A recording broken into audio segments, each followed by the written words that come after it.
주님 나를 지켜주시네. 내 맘이 매겨워 지칠지라도 주님 나를 지켜주시네. 세상의 엄한 풍파 몰아칠 때도 주님 나를 지켜주시네.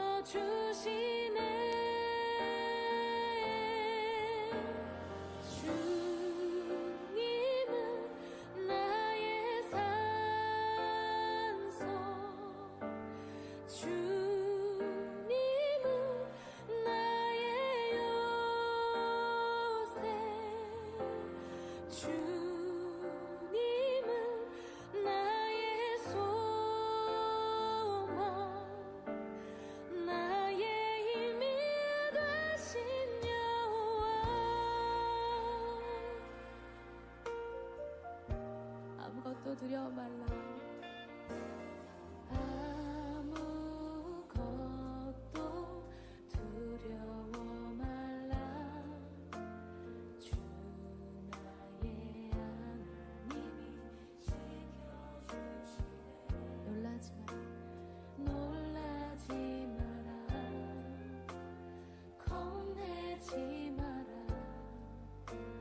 주님 나를 지켜주시네.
네, 시간이 되어서 함께 자리에 일어나서 우리 예배를 시작하도록 합니다.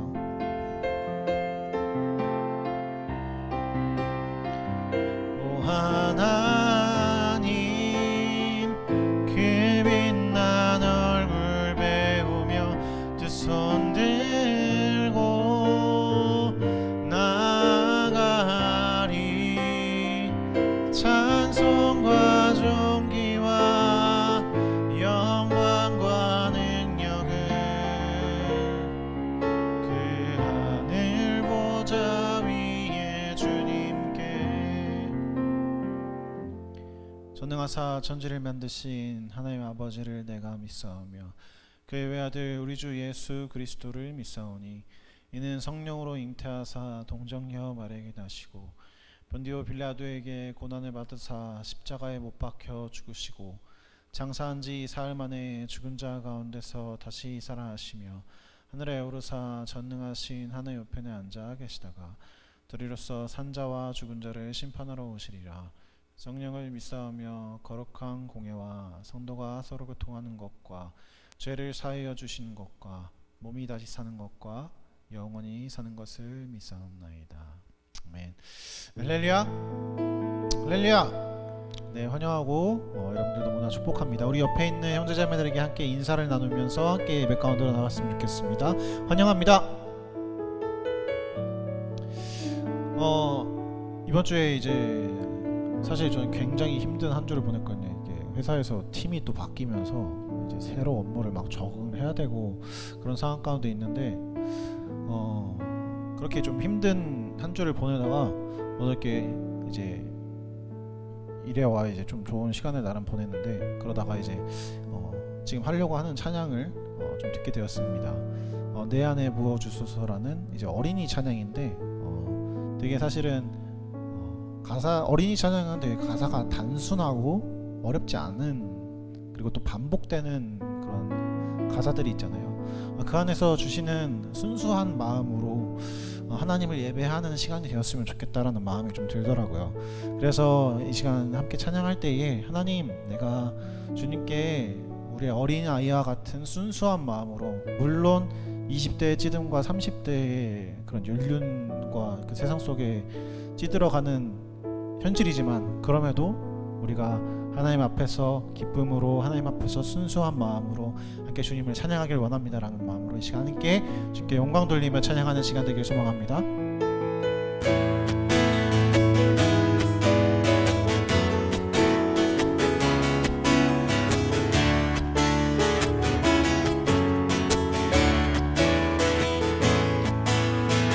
내 안에 부어주소서, 내 안에 부어주소서.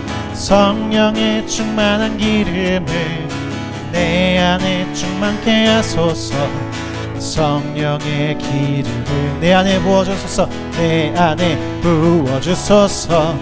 성령의 충만한 기름을 내 안에 충만케 하소서. 성령의 기름을. 내게 기름 가득할 때 주의 복음 전할 수 있네. 내게 기름 가득할 때 주의 사랑 베푸네. 그날에 우리 주님께서 밤중에 찾아오실 때에 기름 준비된 자만이 잔치자리 들어가네. 그날에 우리 주님께서 밤중에 찾아오실 때에 기름 준비된 자만이 잔치자리 들어가네. 함께 한번 고백합니다. 내 안에 부어주소서, 내 안에 부어주소서. 성령의 충만한 기름을 내 안에 충만케 하소서. 성령의 기름을 내 안에 부어주소서.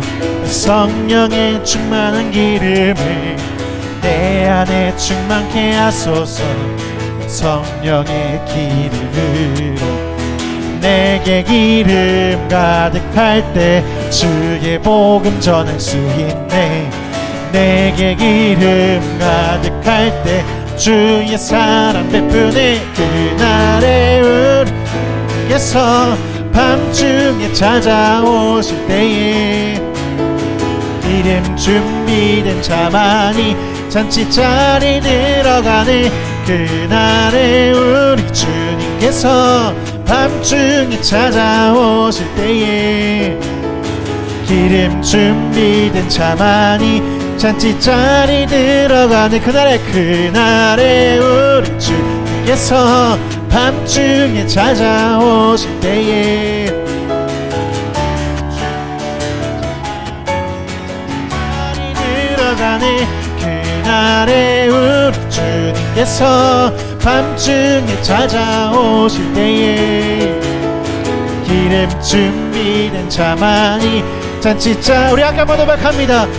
그날에 우리 주님께서 밤중에 찾아오실 때에 기름 준비된 자만이 잔치자리 들어가네. 그날에 우리 주님께서 밤중에 찾아오실 때에 기름 준비된 자만이 잔치자리 들어가네. 우리 주님께 영광 박수 올려드립니다. 할렐루야. 아멘. 우리 자리에 앉아서 계속해서 찬양합니다.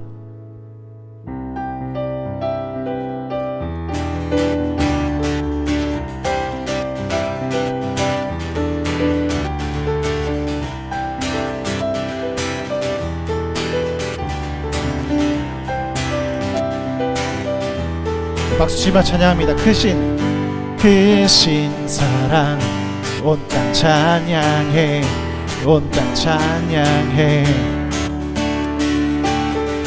희망 없는 우리를 위해 찾아오신 주님만이 내 길 대신해. 주님만이 내 길 대신해. 부활하신 생리의 주 삶을 다스리시는 주 그 이름 높여드리리. 예수 우리의 주.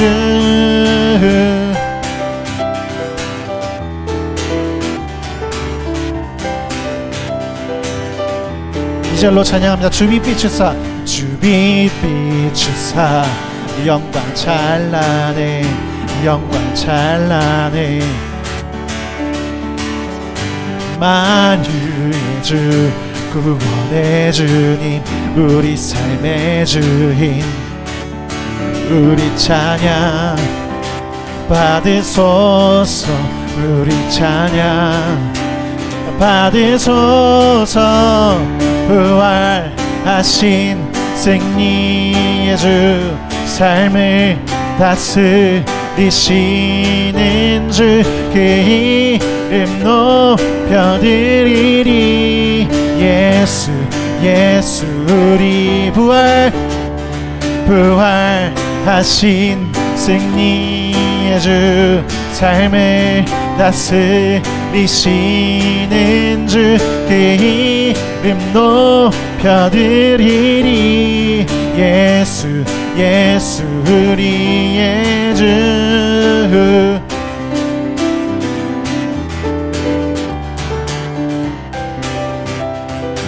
한번 고백합니다. 크신 사랑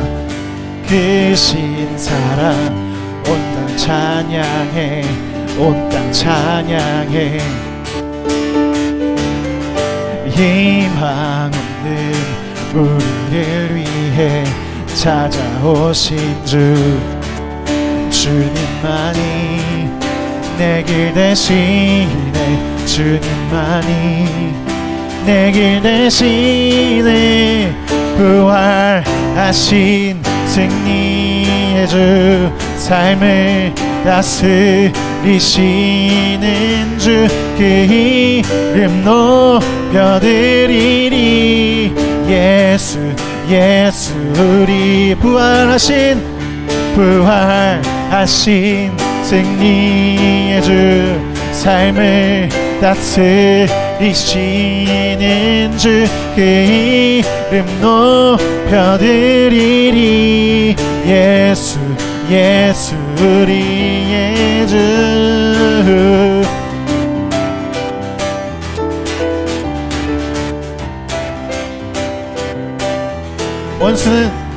원수는 주께 무릎 꿇고 우리는 자유해. 주 사랑 사망 이겼네. 승리의 주 승리의 주. 원수는 주께 무릎 꿇고 우리는 자유해. 주 사랑 사망 이겼네. 승리의 주 승리의. 한 번 더 고백합니다. 원수는 주께 무릎 꿇고 우리는 자유해. 주 사랑 사망 이겼네. 승리의 주 승리의 주. 부활하신 승리의 주. 삶을 다스리시는 주. 그 이름 높여드리리. 예수 우리 부활하신 승리의 주. 삶을 다스리시는 주. 그 이름 높여드리리. 예수 우리의 주.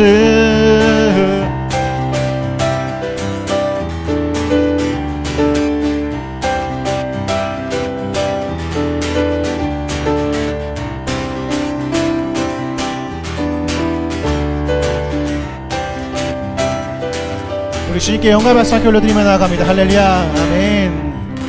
아멘.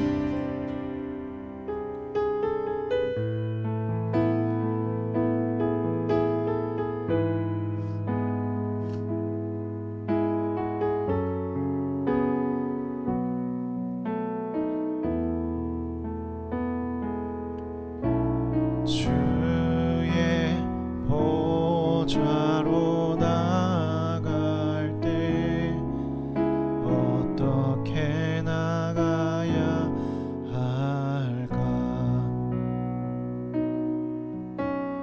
나를 구원한 주의 십자가 그것을 믿으며 가네. 주의 보좌로 나갈 때에 나 여전히 부족하다.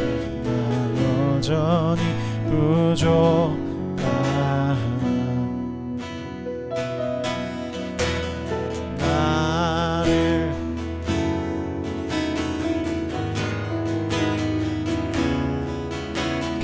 그것을 믿으며 가네. 자격 없는 내 힘이 아닌 오직 예수님의 보혈로. 자격 없는 오직 예수님의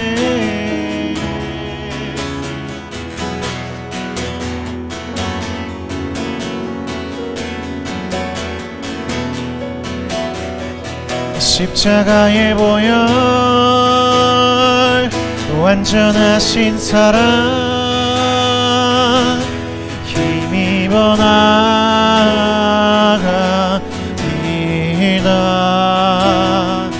십자가의 보혈. 완전하신 사랑 힘입어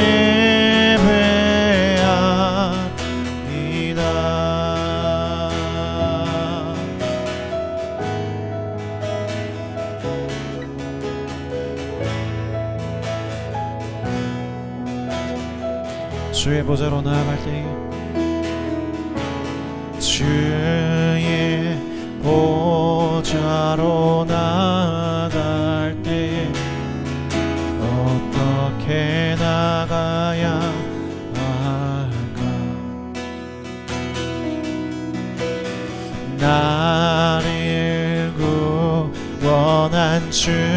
내 십자가 그것을 믿으며 가네 주의 보좌로 주의 나아갈 때 나 여전히 부족 나를 품으신 주의 나를 품으신 주의 그 사랑 그것을 믿으며 가네 자격 없는 내 힘이 아닌 오직 예수님의 보혈로 자격 없는 내 힘이 아닌 오직 예수님의 보혈로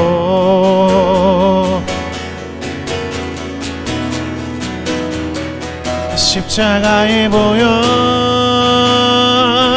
완전하신 사랑 힘입어 나아가리이다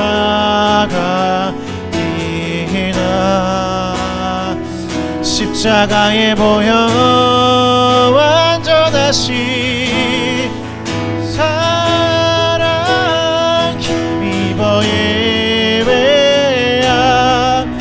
예배합니다 십자가의 보혈 완전하신 사랑 힘입어 나아가이다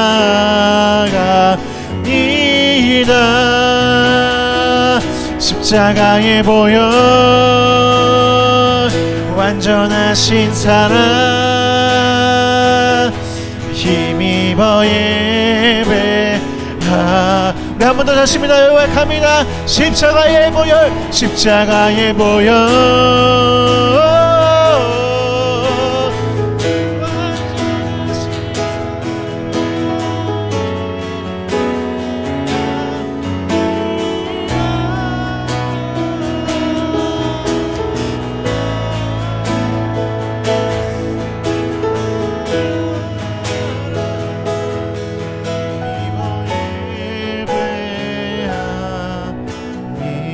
십자가의 보혈 십자가의 보혈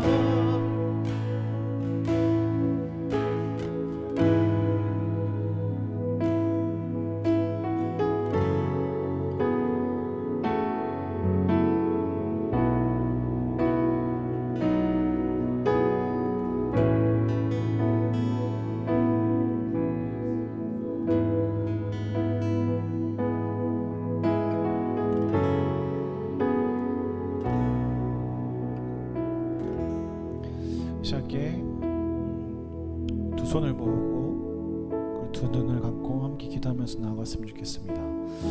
하나님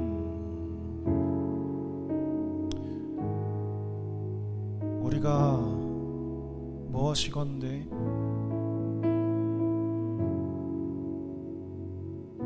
자격 없는 나의 인생 속에 거룩하시고 완전하신 하나님이 우리 마음속에 들어오셨습니까?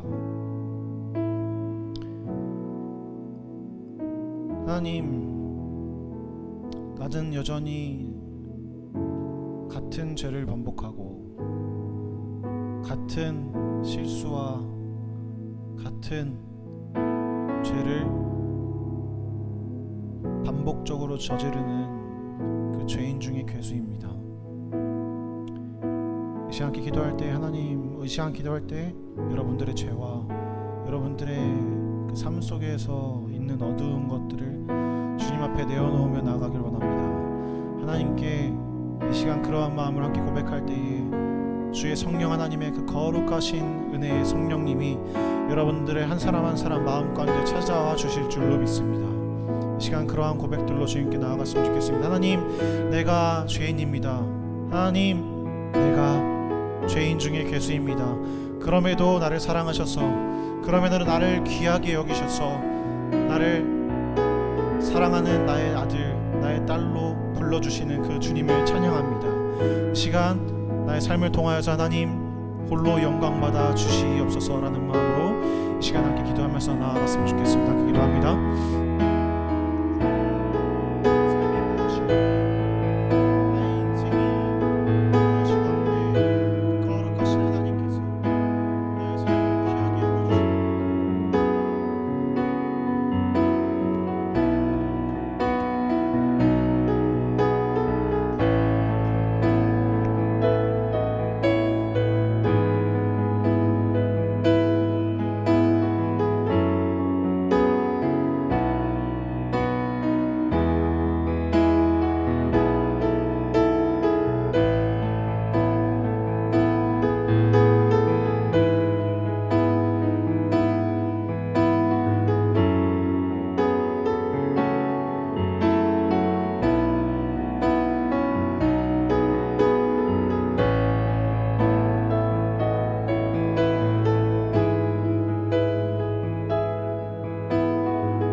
하나님 아버지 감사드립니다. 은혜의 심령들 주님께서 이 자리에 불러 모아주시고 자격 없는 우리들을 주님의 십자가의 보혈로 불러주신 은혜 감사드립니다.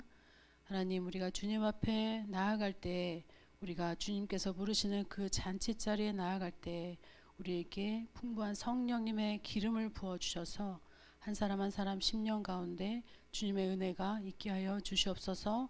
이 모든 말씀 예수님 이름으로 기도드립니다. 아멘. 오늘 말씀 제목은 무화과 나무 아래서이고요. 말씀 본문은 요한복음 1장 47절에서 51절까지입니다.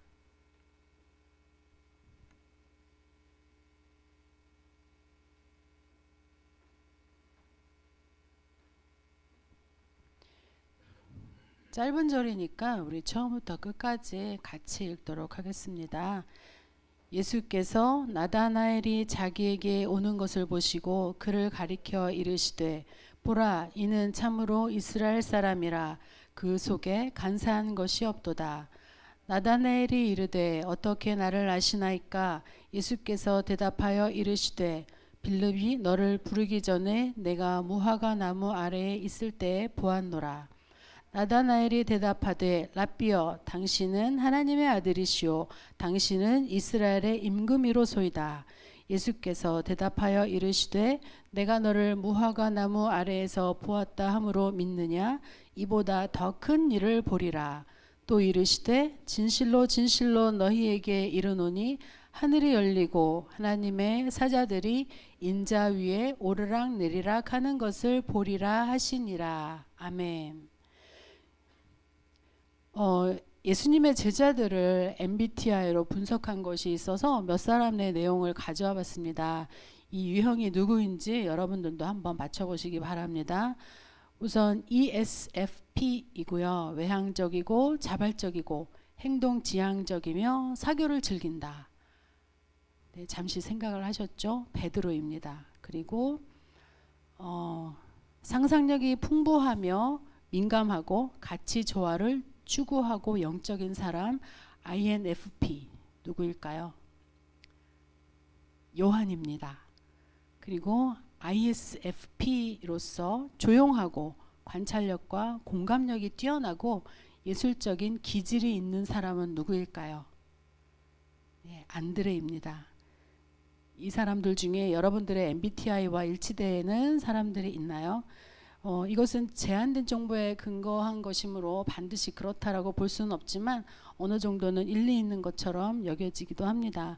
오늘은 예수님이 제자들을 부르신 과정과 부르신 제자들 중에 몇 사람의 특징을 이야기해 볼까 합니다. 예수님의 제자들은 모두 12명인데 사복음서를 들여다보면 그 제자들의 친밀도와 활동을 기준으로 해서 3개의 그룹으로 나누어 볼 수 있습니다. 첫 번째 그룹은 가장 먼저 예수님의 제자가 된 요한과 야고보, 베드로, 안드레라고 볼 수 있는데요. 이 네 사람은 둘씩 형제입니다. 야고보와 요한이 형제이고 베드로와 안드레가 형제입니다. 그리고 이들은 모두 같은 동네에서 어부라는 같은 직업을 가진 사람들이었고요. 그리고 두 번째 그룹은 빌립과 바돌로메, 마테와 도마로 볼 수 있습니다. 이들 중에서 빌립과 바돌로메는 아주 친한 친구였던 것 같습니다. 그리고 세 번째 그룹에 속한 이들은 작은 야고보, 이름이 같은 사람이 있기 때문에 작은 야고보라고 불렀고요. 그리고 시몬과 다데오라고도 불리는 야고보의 아들 유다, 그리고 가룟 유다가 있죠. 가룟 유다를 제외하면 나머지 그 마지막 세 번째 그룹의 행적은 이름 외에는 거의 드러나지 않습니다. 가룟 유다는 예수님을 따라다니면서 그가 그리던 환상이 깨지자 예수님에게서 완전히 돌아서 버린 사람이 되고 말았죠. 세례 요한은 예수님께 세례를 베풀고 예수님의 공생의 서막을 열었습니다. 그런 세례 요한은 자신의 제자들에게 예수님을 메시아라고 소개를 했죠. 그중 두 사람이 예수님을 따르기 시작했습니다. 그들은 예수님이 처음으로 택한 제자들로 보여집니다. 그들이 누구냐면 요한복음을 기록한 사도 요한과 안드레였습니다. 요한은 자신이 그 중 하나였다고 말하지는 않습니다. 두 사람 중에 하나는 안드레라고만 이야기를 했는데 그 중에서 이제 복음서에서 요한은 자신이 한 일들과 관계된 것, 또 연관된 장소들 이런 것들을 본인이라고 밝히지 않고 있습니다. 가나의 혼인잔치가 자기 집에서 일어났다는 것을 밝히지 않는 것과 마찬가지로요.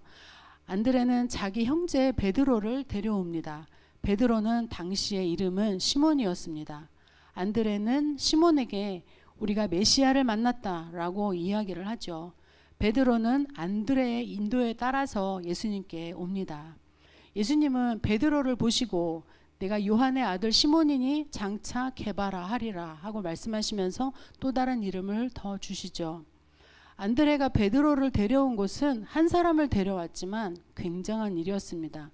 왜냐하면 여러분들도 잘 알듯이 베드로는 예수님의 수제자가 되어서 사도행전에서 한 번의 설교로 3,000명이나 세례를 받게 되었고요. 그리고 처음 이방인들에게 말씀을 전한 사도가 베드로입니다. 이탈리아인 코르넬리우스라는 사람에게 말씀을 전했지요. 사도행전에서는 이달리아의 백부장 고넬료라고 표현이 되어 있습니다. 당시에는 할례를 받지 않은 이방인들에게 접근하는 것은 금지된 사항이었죠. 그것도 사도였던 베드로가 이방인의 집에 들어갔다는 것은 난리가 날 일이었습니다. 그래서 베드로가 이방인들에게 하나님의 말씀을 전했다는 것을 알게 된 예루살렘 사람들은 베드로를 무척이나 비난을 했습니다. 그러나 그 모든 일이 하나님께로부터 온 것을 안 사람들은 이방인들에게도 말씀이 전파되어야 할 것을 인정하게 되었고요. 그 이후로 바울은 복음전도 여행을 하게 되고 유럽의 말씀이 전파되고 또 따라서 점차로 세계 복음화의 초석을 다지게 된 계기가 되었죠.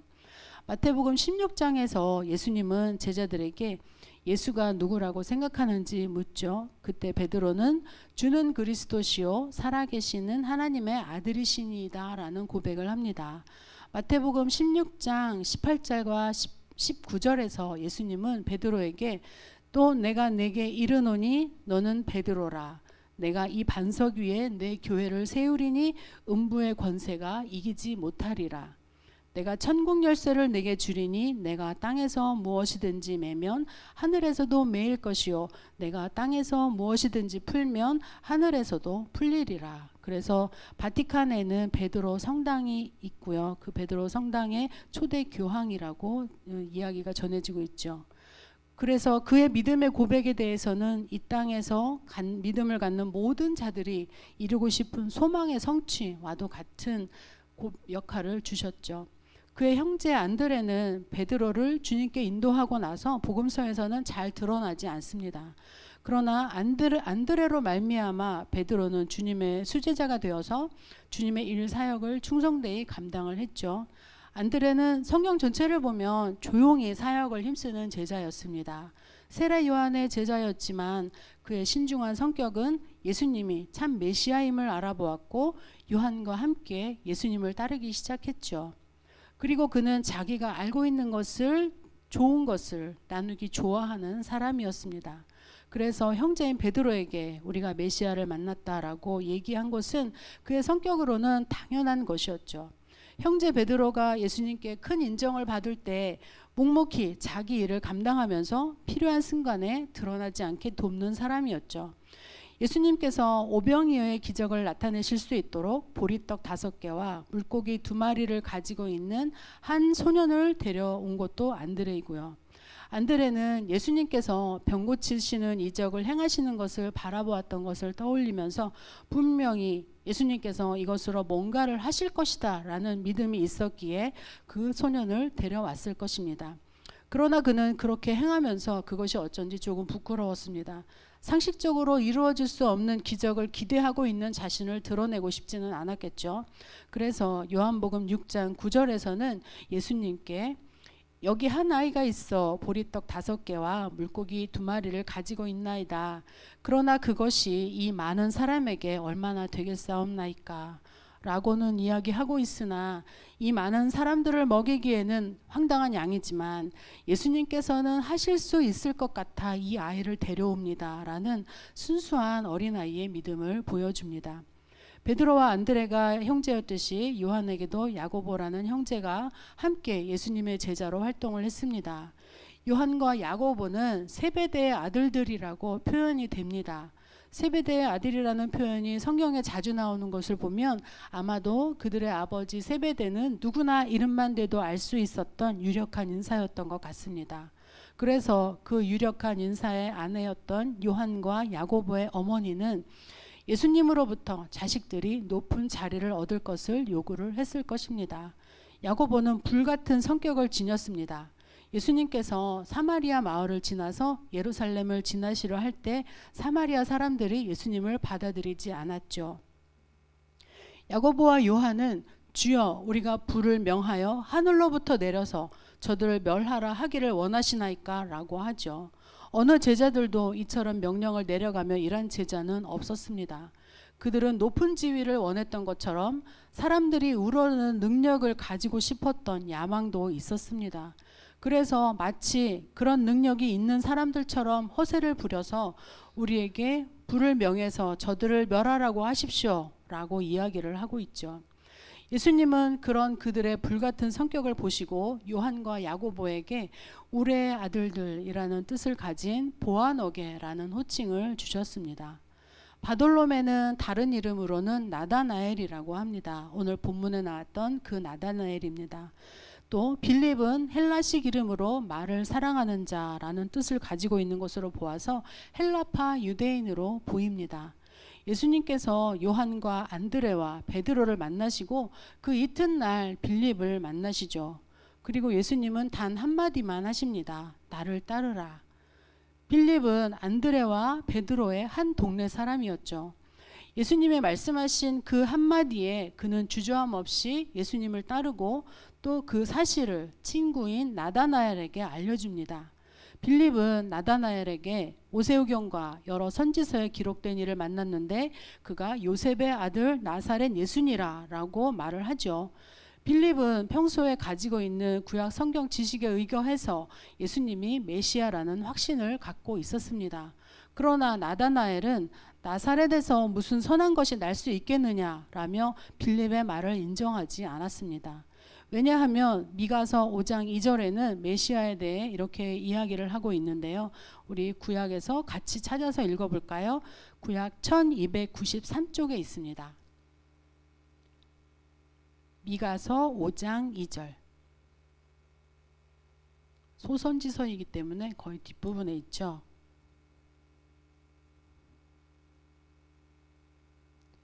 예, 다 찾았으면 같이 읽어보겠습니다. 베들레헴 에브라다야 너는 유다 족속 중에 작을지라도 이스라엘을 다스릴 자가 내게서 내게로 나올 것이라. 그의 근본은 상고의 영혼에 있느니라. 이렇게 성경에서는 베들레헴에서 메시아가 나온다고 이야기를 하고 있습니다. 나다나엘은 메시아를 무척 기다리고 있었거나 성경의 지식에 아주 해박한 사람이라고 볼 수 있습니다. 그 정확한 지명을 통해서 어디에서 메시아가 나올 것인지를 알고 있었기 때문이죠. 그는 메시아가 베들레헴에서 나올 것이라고 생각하고 있었는데 나사렛이란 지명 출신인 예수를 메시아로 여기지 않는다는 것이죠.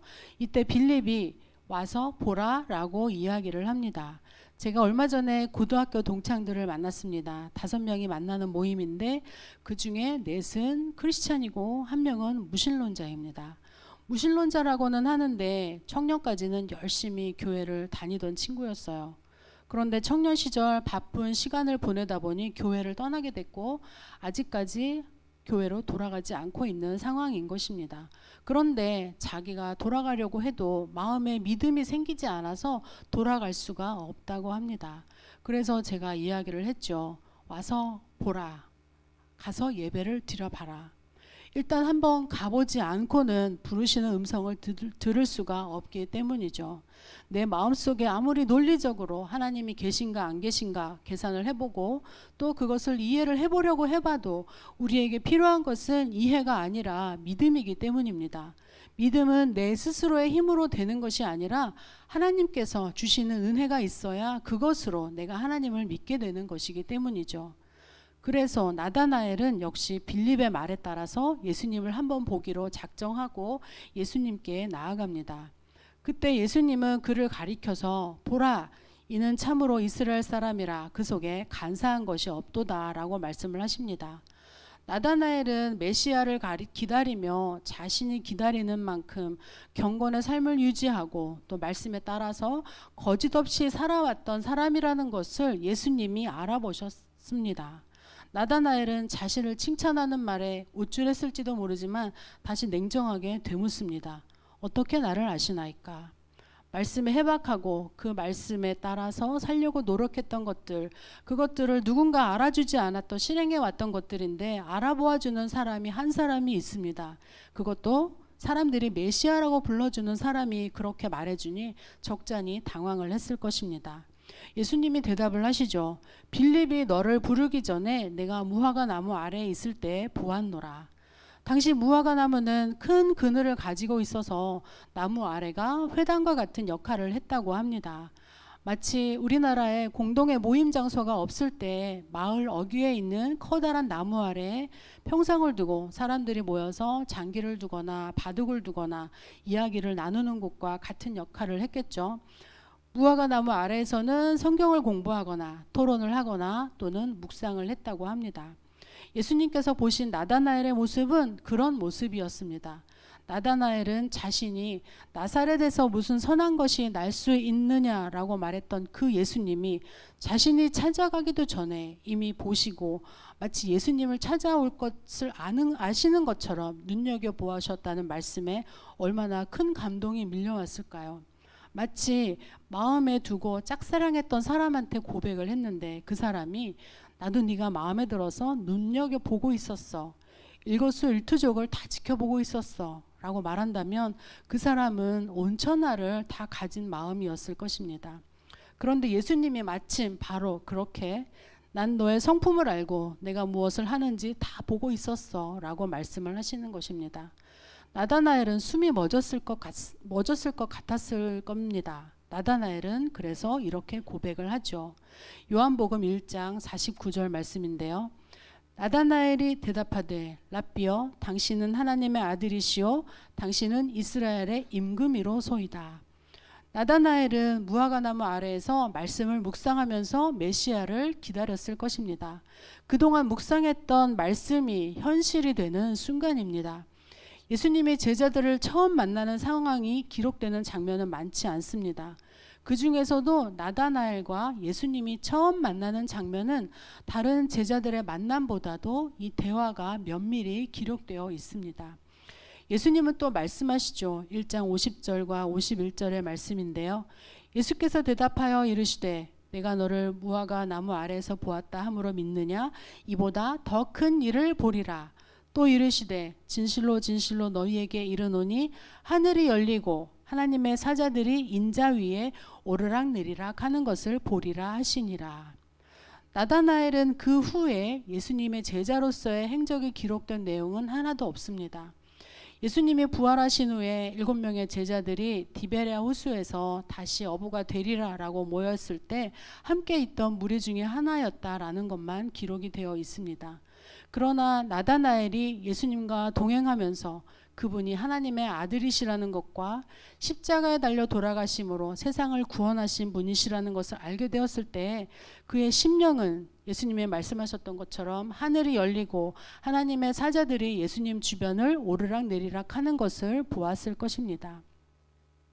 제자들은 처음에는 예수님 곁에 모여들 때는 세상을 바꿀 용기와 의지, 그리고 메시아를 만나 하나님 나라를 이 땅에 세울 것을 목표와 희망으로 삼고 예수님을 따라다녔을 것입니다. 그런데 예수님이 돌아가시고 나서 그들의 현실적인 소망은 무너졌습니다. 장차 미래에 세워질 나라의 한 자리를 차지하려던 제자들도 있었듯이 그들은 실망하고 뿔뿔이 흩어졌죠. 그들의 전 직업이었던 어부로 돌아가고자 고기나 잡으러 가자라고 발길을 돌리던 그들은 예수님의 부활과 승천을 겪고 나서 하나 둘 하늘의 참 소망이 무엇인지 깨닫습니다. 성경에 이름이 기록된 제자들은 그들의 행적이 많든 적든 칼로 배임당한 야고보의 첫 순교를 시작으로 요한을 제외하고는 모두 순교를 했습니다. 그들이 순교한 이유는 단 하나, 예수님을 증거하는 일 때문이었죠.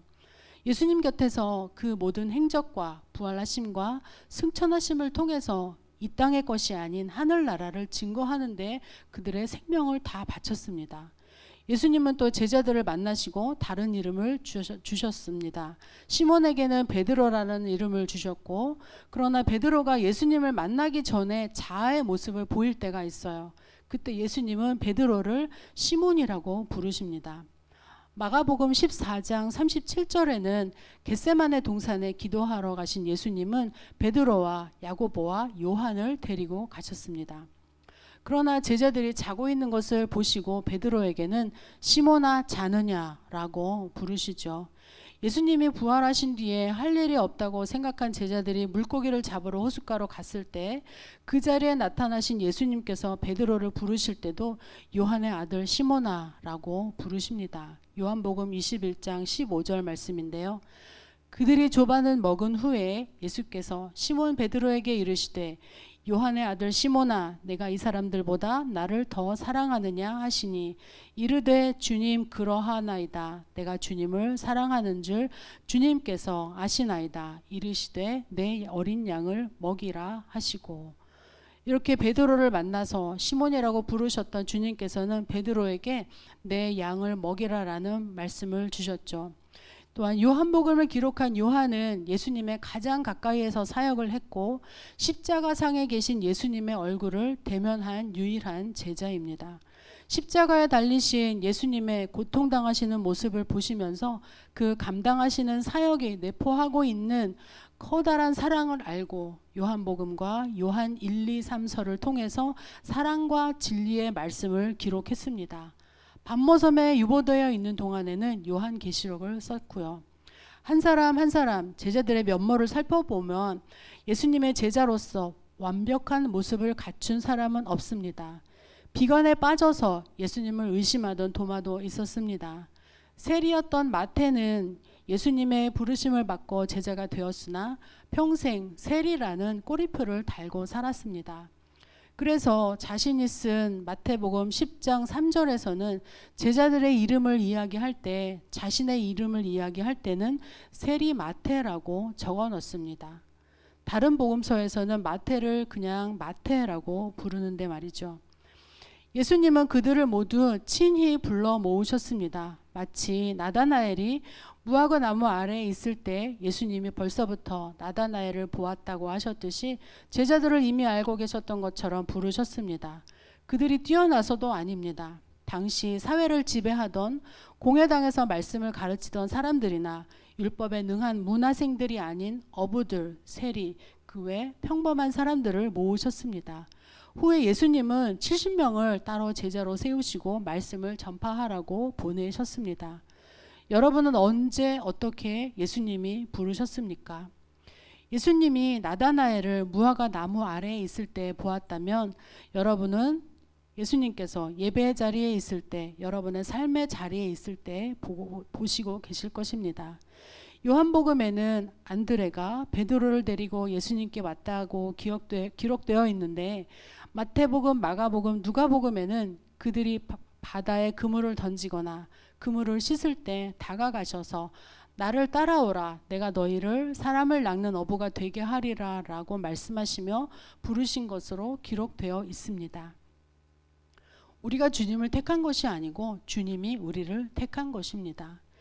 에베소서 1장 4절 말씀을 우리 함께 읽어볼까요? 신약 성경에 있는데요.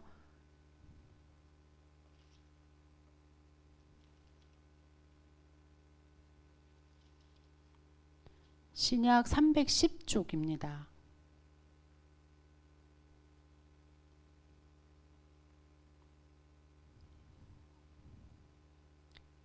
같이 읽겠습니다. 곧 창세전에 그리스도 안에서 우리를 택하사 우리로 사랑 안에서 그 앞에 거룩하고 흠이 없게 하시려고. 이 택함은 오래전부터 주님이 계획하신 예정 안에 있습니다. 12사도 중에는 이름만 알려진 사도들도 있고 따로 세우신 제자 70명은 누구인지 아무도 모릅니다. 그러나 우리의 모든 삶이 제자된 삶이기를 원하시는 주님께서는 수많은 주님을 따르는 영혼들을 제자로 세우시고 예수님의 사역에 동참하기를 원하시죠. 주님의 말씀을 증거하다 순교한 제자들의 삶을 보면 온전히 우리도 주님을 따르는 것이 두려울 때도 있습니다. 그러나 마태복음 11장 29절과 30절에서 주님은 이렇게 말씀을 하셨죠. 나는 마음이 온유하고 겸손하니 나의 멍에를 메고 내게 배우라. 그리하면 너희 마음이 쉼을 얻으리니 이는 내 멍에는 쉽고 내 짐은 가벼움이라 하시니라. 여러분, 멍에가 뭔지 아십니까? 멍에는 다음 장을 넘겨주시면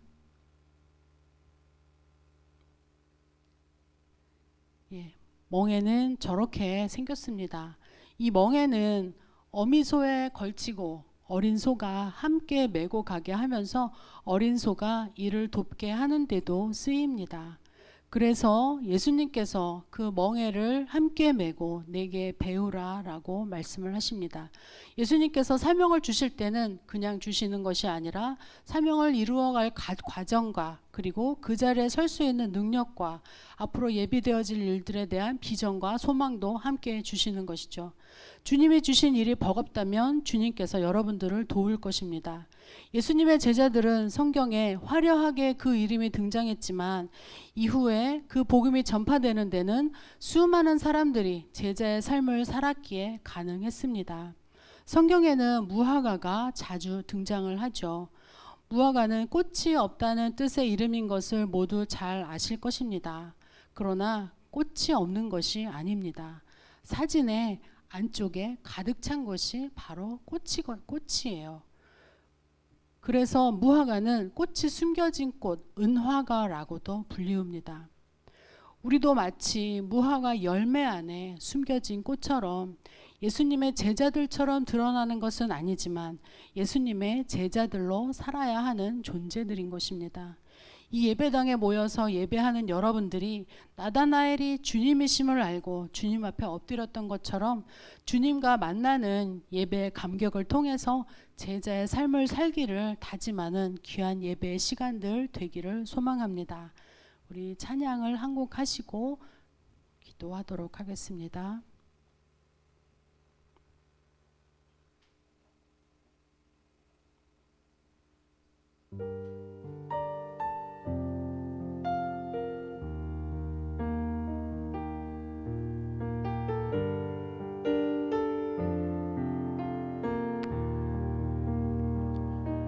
주 안에서 내 영혼 다시 태어나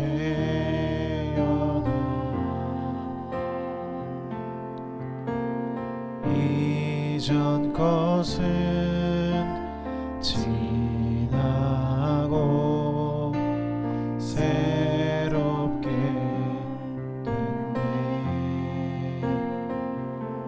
죄로 물든 내 모습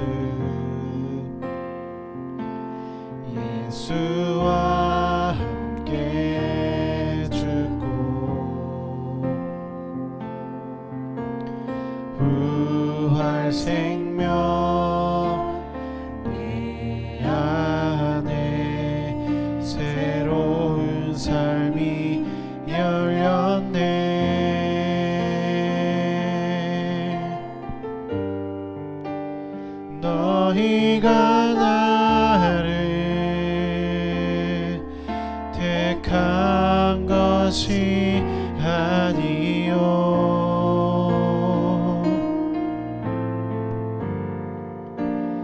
내가 너희를 택하여 세웠나니 오직 내 안에 오직 내 속에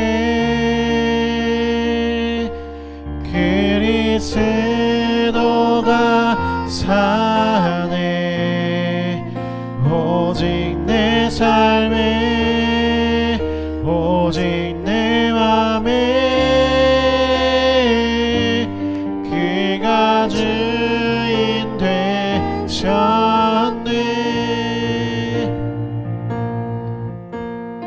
물든 내 모습 예수와 함께 죽고 부활 생명 내 안에 새로운 삶이 열렸네 너희가 나를 택한 것이 아니오 너희가 나를 택한 것이 아니요 내가 너희를 택하여 세웠나니 내가 너희를 택하여 세웠나니 오직 내 안에 오직 내 안에 오직 내 속에 오직 내 속에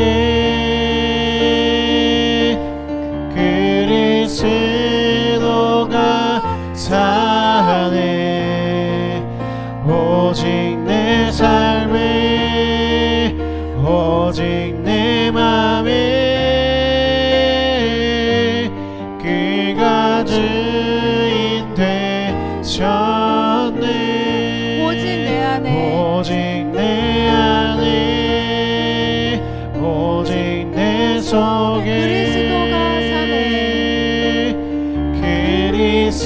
그리스도가 사네 오직 내 삶에 오직 내 맘에 그가 주인 되셨네 그가 주인 되셨네 네, 주님께서 우리를 택하셨기 때문에 주님께서 내 안에 계시고 내가 주님 안에 거합니다. 그래서 우리는 참 하나님을 증거하는 삶 살기를 원합니다. 나를 부르신 주님 앞에 나아갈 때 우리가 온전히 주님의 보혈의 십자가의 능력을 힘입어 나아가게 하여 주시옵소서. 그래서 세상과 타협하지 않고 세상의 방법대로 살지 않으며 주님의 방법대로 살아가는 순결한 신부와 같은 제자가 되게 하여 주시옵시고 주님을 닮게 하여 주시옵소서. 우리가 이 시간 한 목소리로 기도하도록 하겠습니다. 하나님 아버지 감사합니다. 12 제자를 부르시는 그 과정을 통해서 하나님 이 자리에 바로 이 자리에 주님께서 또한 우리를 부르십니다. 하나님 그 음성을 듣고 달려가는 주님의 사랑하는 제자가 될 수 있도록 주님 도와주시옵소서. 주님께서 불러주실 때 내 안에 주님 계신 주님 그리고 주님 안에 또 내가 거하며 주님께서 주신 그 삶 가운데 우리가 나아갑니다. 하나님 우리의 힘으로는 나아갈 수 없습니다. 오직 주님께서 흘려주신 그 보혈의 능력의 피로 우리가 그 믿음을 힘입어서 나아가오니 주님 우리와 함께하여 주시옵소서. 하나님 우리가 주님의 자녀이고 주님의 제자가 될 때 세상과 타협하지 않게 하여 주시옵시고 세상의 방법대로 살지 아니하고 오직 주님의 방법대로 살아가는 주님의 순결한 신부가 될 수 있도록 하여 주시옵시고 주님의 순결한 제자가 되게 하여 주시옵소서. 주님께서 부르시는 그 잔치자리에 우리가 기름 부으심을 받고 그 기름을 준비하여 나아가기에 부족함 없도록 주님 도와주시옵소서. 하나님 주님께서 말씀 가운데 살아계시고 우리 안에서 역사하시오니 그 심령이 우리 가운 삶에 우리의 삶 가운데 박혀서 하나님 우리가 성령으로 세워짐을 받으며 주님 앞에 나아가는 한 사람 한 사람이 될 수 있도록 주님 도와주시옵소서. 주님께서 와 보라라고 부르실 때 우리가 그 앞에 무릎 꿇고 나아가며 주님께 순종하며 주님은 살아계신 주님이시오 하나님의 아들이십니다 라고 고백하며 주님께서 역사하시는 그 길 앞에 세워지며 주님께서 부르시는 것 원하시는 것 보내시는 곳에 바로 담대히 서는 주님의 제자가 되도록 주님 인도하여 주시옵소서. 이 시간 우리가 기도할 텐데요. 하나님께서 우리에게 귀한 삶을 허락하여 주셨는데 우리의 삶 가운데 우리가 어려움을 느끼고 또 좌절하고 또 힘들어하는 순간들이 있을 줄 압니다. 우리의 육신이 연약하여지기도 하고 우리가 원하던 바를 이루지 못했을 때 우리가 또한 낭망하는 순간이 있습니다. 그러나 그런 고난 가운데서도 우리를 지켜주시는 주님을 믿고 바라보며 우리가 위로를 받기를 원합니다. 주님께서 회복시켜 주시는 예배를 통해서 우리가 공동체가 회복되는 공동체가 되게 해달라고 기도를 드리면 좋겠고요. 우리가 서로 지치고 고난 가운데 있을 때 위로자로서 주님의 능력을 힘입어서 새롭게 나아가기를 원하는데 오늘부터 우리가 소그룹 모임으로 나눌 말씀 가운데 주님의 은혜가 있게 하여 주시고 또 새학기 개강하고 또 새로운 마음으로 직장 생활을 하는 청년들 또 취업을 준비하는 청년들 군에 있는 청년들을 위해서 우리 한 목소리로 기도하겠습니다. 하나님 감사합니다. 주님께서 불러주신 소명을 따라서 이 자리에 불러주신 우리 주님을 사랑하는 청년들 주님께서 기억하여 주시옵소서. 주님께서 세상에 보내시며 하나님께서 주신 그 길 앞에 온전히 서기를 원하실 때 하나님 우리의 마음 가운데 좌절함이 있고 또 아픔이 있고 또 우리의 슬픔이 있습니다. 주님께서 그 모든 것들을 어루만져 주시고 위로하여 주시기를 원합니다. 하나님 주님께서 주시는 고난은 본심이 아니시며 하나님께서 그 고난을 통해서 우리가 더욱더 주님 곁으로 가까이 나아가기를 원하시는 것임을 하나님 우리가 믿고 원합니다. 하나님께서 우리를 회복시켜 주시옵시고 그 고난 가운데서 박차고 일어나서 주님의 예배 가운데로 더욱더 가까이 나아갈 수 있는 믿음을 허락하여 주시옵소서. 하나님 우리를 사로잡고 있는 어두운 영을 주님께서 물리쳐 주시옵시고 우리가 오직 주님의 이름으로 나사렛 예수의 이름 가운데 거하며 나아가며 우리에게 다가오는 모든 악한 영들을 우리가 물리치며 오직 주님의 선하신 영이 우리의 모든 삶을 주관하셔서 그 선하신 길 앞에 주님께서 이루시는 그 선하신 능력 가운데 설 수 있도록 주님 도와주시옵소서. 아버지 새 학기를 맞이하여 또 새 학기를 준비하는 우리 학생들 있습니다. 주님께서 지혜를 더하여 주셔서 이번 학기 동안 또 주님께서 주신 지혜로 만족할 만한 성적과 공부를 위하여서 수고하며 또 그것을 통해서 좋은 진로를 준비할 수 있도록 도와주시고 또 우리 취업을 준비하는 우리 청년들 있습니다. 하나님 저들의 모든 길 가운데 저들의 마음을 아시는 주님께서 더욱더 선한 능력을 주셔서 힘을 주시고 더욱더 힘을 내어서 주님 앞에 다가가며 주님 가운데 다가가며 또 그 시간들을 통해서 더욱더 성장하는 시간들 될 수 있도록 주님 도와주시옵소서. 하나님 직장 생활하는 우리의 청년들 주어진 모든 일들을 주님의 은혜 가운데서 감당할 때 하나님 그 일들이 무거운 짐으로 다가오는 것이 아니라 수고하고 무거운 짐진 우리 예수님 앞에 힘입어 나아가며 그 일을 감당할 수 있도록 주님 도와주시옵소서. 하나님 군에서 수고하는 우리 청년들 주님께서 눈동자와 같이 지켜주시고 믿음의 성숙과 또 더 깊은 관계들이 주어지는 깊은 시간들 될 수 있도록 주님 도와주시옵소서. 앞으로 우리에게 남겨진 4개월의 시간들이 더욱더 주님 앞에 가까이 나아가는 시간들 되기를 원합니다. 우리가 갈라디아서로 소그룹 모임을 합니다. 하나님 그 모임을 통해서 우리가 서로의 신앙을 간증하고 믿음이 더욱더 깊어지며 또 그 시간들을 통해서 신앙이 더욱더 성장할 수 있는 시간들 될 수 있도록 도와주시고 우리들의 예배가 그 작은 소그룹을 통해서 또 주님 앞에 바로 세워지는 공동체 예배가 될 수 있도록 주님 도와주시옵소서. 이 모든 말씀 예수님 이름으로 기도드립니다. 아멘. 하나님 감사합니다. 주님께서 나다나엘을 부르실 때 내가 무화과 나무 아래에 있을 때 보았다라고 말씀하셨습니다. 주님께서 우리를 창세전부터 택하여 주시고 이 자리에 오게 하셨습니다. 하나님께서 우리를 지어주시고 또 불러주신 이 자리에 서게 된 것에 우리가 감사와 은혜와 또 그것을 통하여서 우리가 주님 앞에 나아가는 시간들 될 수 있도록 주님 인도하여 주신 은혜를 감사드립니다. 하나님께서 우리를 불러주신 은혜에 감사하며 우리가 제자됨에 부족하지 않도록 하나님 우리의 약한 면을 주님께서 연약한 면을 감춰주시고 우리를 연약한 가운데에서 더욱더 강건하게 하여 주시며 우리의 상처를 보듬어 주시고 우리를 더욱더 회복시켜 주셔서 주님 앞에 온전히 서는 청년들 되게 하여 주시옵소서. 우리들이 예배를 날마다 기쁘게 받아주시는 주님 감사합니다. 우리 청년을 통해서 주님께서 새롭게 세우실 이 땅 이 나라를 주님 우리가 기대합니다. 소망합니다. 주님께서 우리의 청년들의 연약한 힘을 통해서 주님께서 보여주실 새날의 소망을 우리가 가질 수 있도록 도와주시옵소서.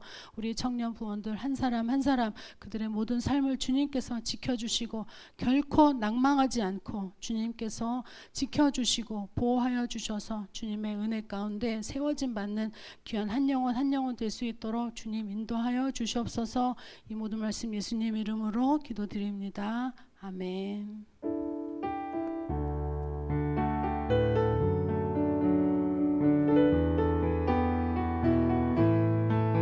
감사로 주님께 나가세 모든 날의 주인이신 기쁨으로 주님께 나가세 모든 호흡의 주인이신 감사로 주님께 나가세 모든 날의 주인이신 기쁨으로 주님께 나가세 모든 호흡의 주인이신 주님께 기도하겠습니다. 사랑해 주님 감사합니다. 오늘도 함께 예배하게 하시고 한 공동체로서 한 청년부의 일원으로서 주님을 경배하고 주님을 예배하게 하심을 감사드립니다. 주여 하나님 우리가 이 시간 함께 작은 정성 모아서 우리의 삶의 일부를 떼어드리며 물질의 일부를 떼어드리며 주님께로 나아갑니다. 주여 하나님 이 예물 사용되어지는 곳마다 하나님의 나라와 하나님의 영광됨을 드러낼 수 있는 귀한 예물로 사용되어질 수 있도록 주여 인도하여 주시옵소서. 또 한 주 동안 살아갈 때에 주여 하나님 주님을 더욱더 의지하며 주님을 더욱더 사랑하는 마음으로 하루하루를 잘 견디며 살아갈 수 있는 우리 청년들 될 수 있도록 주님이 인도하여 주시옵소서. 감사합니다. 예수님의 이름으로 함께 기도합니다. 아멘. 하늘에 계신 우리 아버지여 이름이 거룩히 여김을 받으시오며 나라의 마옵시며 뜻이 하늘에서 이룬 것 같이 땅에서도 이루어지이다. 오늘날 우리에게 일용할 양식을 주옵시고 우리가 우리에게 죄지은 자를 사하여 준 것 같이 우리의 죄를 사하여 주옵시고 우리를 시험에 들게 하지 마옵시고 다만 악에서 구하옵소서. 대개 나라와 권세와 영광이 아버지께. 아멘. 감사합니다. 네, 9월 3일 예배 오신 여러분들을 모두 환영합니다. 주변에 돌아보시면서 인사하실까요? 반갑습니다. 네, 뭐 묵음으로 인사하시네요. 그럼 좀 목소리를 내서 인사하시겠어요? 반갑습니다. 네, 감사합니다. 네, 오랜만에 또 군 휴가를 나오신 우리 윤현준 형제께서 저기 계신데요. 여기 네, 오랜만에 또 늠름한 모습으로 건강한 모습으로 온 것 같아서 반갑습니다. 그래서 우리 앞에 나와서 잠깐 뭐 인사하라고 하는데요. 저희가 또 준비한 선물이 있거든요. 그래서 이제 잠깐 나와주시겠어요? 네, 휴가 나와서 언제 나왔는지, 언제 들어가는지, 요새 근황은 어떤지 기타 등등 얘기해주세요. 네, 안녕하세요. 네, 8월 29일 날에 휴가를 나왔고요. 그리고 9월 7일 날에 복귀를 하고요. 또 10월 4일 날에 또 나오게 되고요. 그리고 이제 10월 9일 날 들어가서 10월 11일 날에 전역을 이제 하게 됩니다.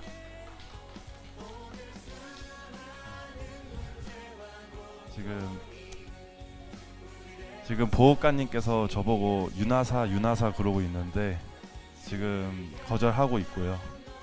지금 이제 그리고 병장 이번부터 3호봉 돼가지고 병장 4호봉 때 전역 잘하고 건강하게 다시 뵙도록 하겠습니다. 감사합니다. 서 계세요. 선물을 저희가 준비했습니다. 원래 택배로 과자를 좀 과자랑 책이랑 배송을 해드리려 했는데 네, 이 택배사 문제로 못했습니다. 네, 감사합니다. 들어가시면 됩니다. 네, 또 건강하게 지낸다고 하니까 다행이고요. 네, 저녁이 정말 얼마 남지 않았네요. 10월 11일이면 뭐 휴가 계속 나오시다가 그러다가 이제 전역을 하시는데 네, 말뚝박을한 얘기가 많고요. 네, 적성에 맞는다면 추천드립니다. 네, 광고하겠습니다. 저희 2학기가 이제 시작이 되었습니다. 그래서 9월부터 이제 개강하시는 분들은 학생분들은 2학기가 이제 시작이 되고요. 또 관련해서 뭐 2학기 뭐 초등학교에 몸담고 계신 분도 계시고 저도 이제 학기 시작하면서 굉장히 바쁜데 우리 모두 다 학생이든 직장인이든 힘내서 군인이든 힘내서 올해를 잘 마무리합시다. 네, 그리고요 오늘부터 예배 후에 2부 순서로 소그룹을 진행합니다. 교재는 갈라디아서 이 교재로 할 거고요. 이건 인도자용 책이고 이제 학습자용으로 각각 나누어 드릴 텐데 저희가 책을 드리면 한 주 예배 후에 2부 순서로서 소그룹을 진행하고 마지막 주, 한 달의 마지막 주는 대그룹으로 다 같이 모여서 식사를 하거나 다른 활동을 할 예정입니다. 그래서 매주 2부 순서로 소그룹이 있다는 거 기억을 해주시고 일정 잡는 데 참고해 주시면 좋을 것 같습니다. 저희가 이제 3번은 북쉐어링을 시작합니다. 이게 2번, 3번, 4번인데 넘버링이 이렇게 됐지만 북쉐어링을 시작합니다. 그래서 저희가 마음 맞는 사람들끼리 모여서 책 나눔을 진행하려고 하는데 혹시라도 관심이 있으시다면 있는 분께서는 지금이라도 신청해 주실 수 있으니까 관심 있으시다면 신청해 주시면 좋을 것 같습니다. 교재는 내가 만든 시인이라는 팀 켈러 목사님의 책으로 할 예정이고요. 짧은 책이어서 저희가 한 챕터씩 나누기가 좋을 것 같아서 이 책을 선정했고요. 많은 좋은 나눔들 또 일주일에 한 번씩 온라인으로 줌으로 모일 예정이고 그다음에 한 달에 한 번은 만나서 식사 교제를 할 예정입니다. 뭐든지 다 예산 지원이 되고요. 다 관심 있으신 분은 얘기해 주시면 좋을 것 같습니다. 그래서 2기 동아리도 모집을 합니다. 지난 1기 상반기에 저희가 진행했던 동아리 3가지가 너무 잘 돼서 2기 때도 동아리를 모집하려고 하는데 뭐 승아 자매가 올려주신 스터디 동아리도 있고요. 여러 가지 좀 모집을 하고 있는 것 같은데 잘 내부적으로 얘기를 하셔서 저희가 설문 폼을 또 올려드릴 겁니다. 신청 폼을 올려드리면 거기에 작성을 해주시면 되고요. 네, 지금 굉장히 할 말이 많으신 것 같은데 네, 해주시면 되고요. 이 3가지를 헷갈려 하시는 것 같아요. 예배 후에 하는 소그룹, 북쉐어링, 동아리는 각각 다 다른 겁니다. 소그룹은 모두가 해야 하는 2부 순서이고요.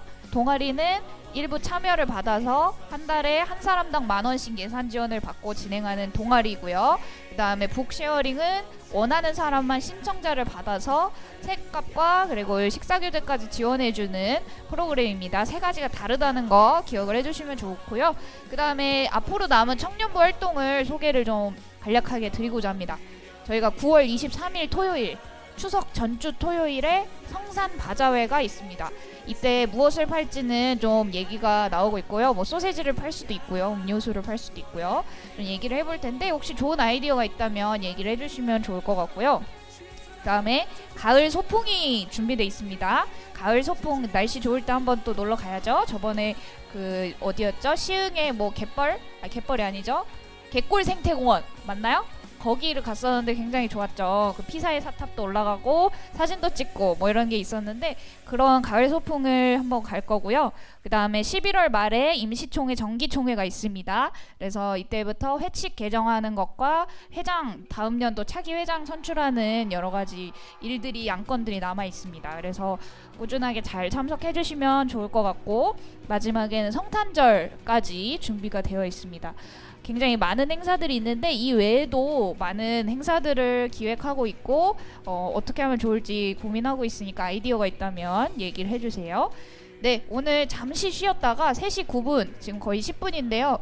잠깐만 쉬었다가 한 3시 20분부터 소그룹을 진행하려고 하는데 진행 장소는 2층 청년부실 여기입니다. 그래서 이쪽에 하나 이쪽 가운데 하나 여기 앞쪽에 하나 이렇게 해서 떨어져서 진행을 할 거고요.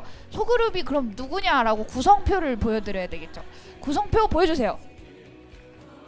네, 이렇습니다. 리더는 박찬주, 양유진, 정영석 이렇게 3명의 리더가 있고요. 각 소그룹에 속한 사람들입니다. 그래서 잘 보셨다가 이분들끼리 리더분들께서는 카카오톡 단체 톡방을 만들어 주셔서 서로 나눔을 진행하시면 좋을 것 같고, 저희가 꼭 소그룹 이 교제를 위해서 만드는 게 아니라 서로의 주중의 신방과 신앙 상태 점검, 그리고 서로 이제 나눌 수 있는 환경을 만들어 드리고자 단체 톡방을 만들어 주시면 좋을 것 같습니다. 네, 이상으로 마치겠습니다. 감사합니다.